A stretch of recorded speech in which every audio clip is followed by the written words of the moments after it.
Amerikalı senatörler Çin Devlet Başkanı Xi Jinping ve üst düzey ortaklarını Uygurlara karşı soykırımda kişisel olarak suç ortağı olarak tanıyan bir yasa çıkarıyor. Senatör Josh Hawley tarafından öne sürülen yasa tasarısı Xi'nin Uygurlara karşı işlenen insanlığa karşı suçlara ortak olduğunu, Xi'ye ve Çin Komünist Partisi'nin üst düzey yöneticilerine yaptırımlar uygulamayı öne sürüyor. Tasarı ayrıca ABD Dışişleri Bakanı Antony Blinken ve Ulusal İstihbarat Direktörü'nün suçları yöneten Çin Komünist Partisi yetkilileri hakkında düzenli raporlar sunmasını yönlendiriyor. Uygur Araştırma Merkezi Müdürü Abdülhakim İdris ve Uygur Hareketi Başkanı Ruşen Abbas, Endonezya'da Çin'in Uygur soykırımını ve İslam'a karşı baskısını anlattı.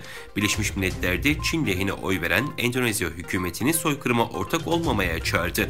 Abdülhakim İdris ve Ruşen Abbas, 9-16 Ekim arasında Endonezya'nın Jakarta, Maden ve Bandung şehirlerini ziyaret etti. Ziyaret sırasında her kesimden insanlarla bir araya gelerek Uygur soykırımını ve Çin'in İslam'a karşı savaşını anlattı. Avrupa Birliği Başkanı Ursula von der Leyen, Rusya örneğinden ders aldıklarını belirterek Çin'le ilişkilerde ham madde ve teknoloji gibi konularda ekonomik bağımlılıktan kurtulmak istediklerini söyledi. Avrupa Birliği Komisyonu Başkanı Ursula von der Leyen, Brüksel'de birlik üyesi ülkelerin liderlerini bir araya getiren 2 günlük toplantının ardından basına açıklamalarda bulundu. Çin'le ilişkiler konusunun etraflıca tartışıldığını belirten von der Leyen, bu ülkeyle gerilimin arttığına tanıklık ettiklerini dile getirdi.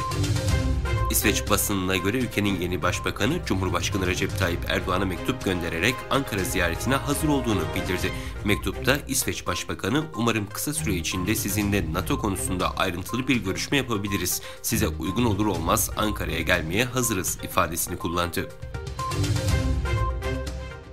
Alman hükümetinin Hamburg limanı hisselerinin bir bölümünü Çin devletinin kontrolündeki firmaya satmak istemesi kamuoyu ve siyasette tartışma yarattı. 2021'de Hamburg limanında faaliyet yürüten lojistik firmasıyla Çinli terminal işletmecisi arasında yapılan anlaşma kapsamında Çinlilerin Hamburg limanındaki 3 terminalden birinin %35'lik hissesini satın alması öngörülmüştü.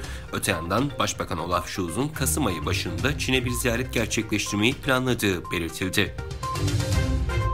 Pakistan Seçim Komisyonu, Başbakanlığı döneminde aldığı hediyelerin ayrıntılarını açıklamadığı gerekçesiyle eski Başbakan İmran Han'ı siyasetten men etti.